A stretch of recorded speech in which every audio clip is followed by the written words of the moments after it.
Pradip, in A2FF Film Festival. You had been a part of the panel discussion just before this. So, what are you looking forward to in this particular festival, being a part of this? I think it's more about the experience that you gain from it, like meeting different filmmakers, getting an opportunity to watch some beautiful films. I think it's a kind of a learning process for me also. I think I'll get to learn lots from this festival, I think. Okay, right. So tell us something about your film journey, how you started. You are not from a film background or you do not study filmmaking. See, basically I'm a self-taught filmmaker, So I started my journey. I was in Bombay. I was working there for a couple of years, as an apprentice. Did try to assist some people out there and got to learn a little bit about the tricks and trades, because being a school dropout, so it was a little difficult for me to get into any film school also. But always there was an urge, to go back to my hometown, and because Meghalaya doesn't have a film industry at all. So I really wanted to start something and do films in my own state, tell stories from my region. So that's how it all started. So it's still going on now. Right. So what I have seen in the last few years, filmmakers like you are making a Khasi film, and Dominic Sangma, he is making a film in Garo language.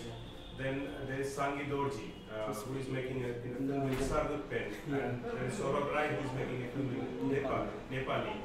And also there is Bhaskar Hazarika, there is Rima Das, all people from the northeast, and it's really buzzing in the last few years. And you're very much sure about that thing, that you want to make films in your own language. So what is the inspiration behind it? That why you're not traveling to Bombay and making a Hindi film? Instead you're close to your culture. So why that?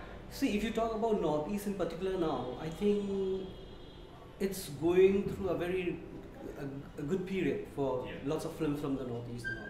And sticking to my particular language also. See, if we talk about cinema, I feel language is never a barrier about it, And I feel with all these filmmakers, with all the films that is coming now, I think it's a very beautiful bridge it's coming out, where it's connecting Northeast with the mainland India, where they are watching films from our region, understanding the culture of our region.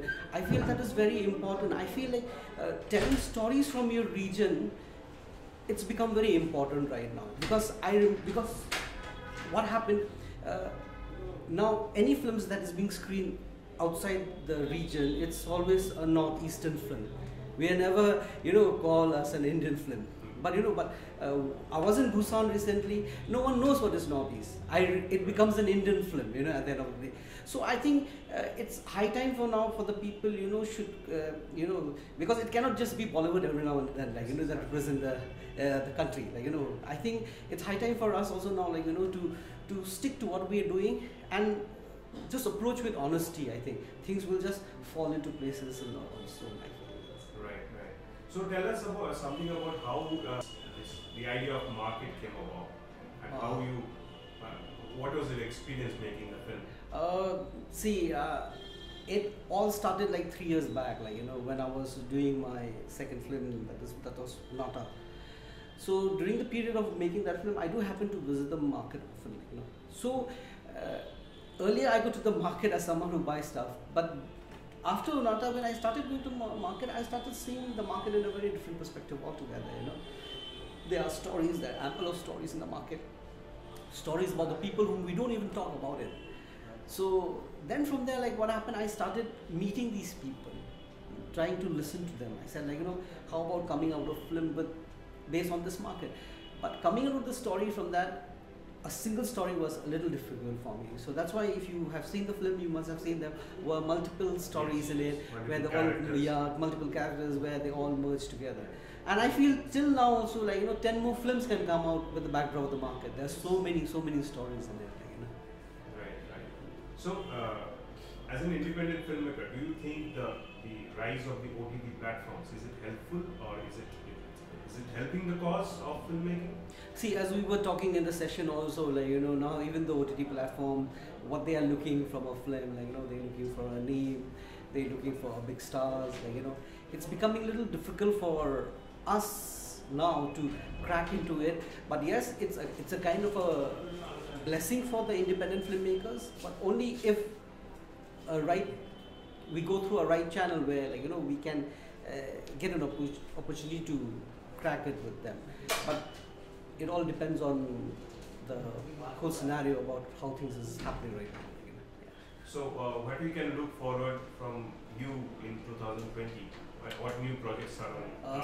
Still that's the thing we've been talking, aftermarket, still the struggle is still on, in spite of your script, it's ready also, but still the struggle is looking for funding for the producer, the struggle. So it's a new struggle again, to make my next film. Yeah. And what I found in following you on Facebook, you are giving witty one-liners every day. Yeah. So yeah.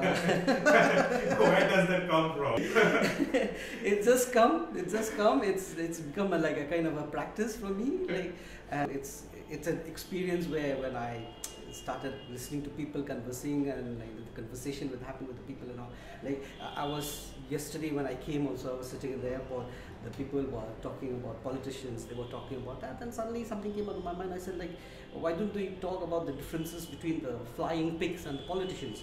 You were talking about that. Then what's the difference between them? Then one other person was saying, what? I said, it's just the alphabet F. If you remove F, they become lying pigs actually. So we were just talking about all that. So these things just comes, it just comes in the course of a discussion, and it's, yeah. So it was nice talking to you. Yeah, thank you for having me. Thank you so much. Yeah.